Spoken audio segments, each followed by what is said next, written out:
Alisher Navoiyning tarjimali.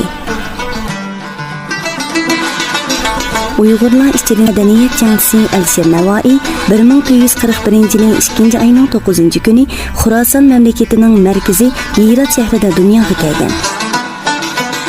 Shoirning qulog'iga taybir aytib qo'ygan ismi Nizomiddin, otasining ismi G'iyosiddin Turki. İcadiyatida qo'llangan taxallusi Navoiy. Faris tili ijodiyatida qo'llangan taxallusi Fani. Jamiyatda va maktabda qo'llanib kelgan ismi Alisher bo'lib, to'liq ismi Nizomiddin Alisher Navoiy.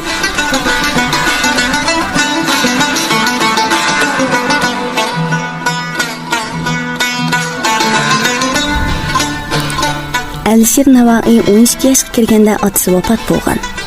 3 yildan keyin 15 yoshidan Husayn Boyqara bilan birga Obul Qosim Bobur ordisida xizmat qilgan. 1969-yili Alisherning do'sti Husayn Boyqara Hirat taxtiga chiqib hukmdor bo'lganda Alisher Navoiy ordidan muhrdorlik vazifasini o'tagan. 1983-yili Hayratul Abrar bilan Farhod Shirin dostonni yozib bitirgan. 1984-yili Leyli Majnun, Sabi'i Sayyar dostonlarini yozib bitirgan. Navoiyning eng oxirgi asari Mahbubul Qulub bo'lib, u 1500-yili yozilgan.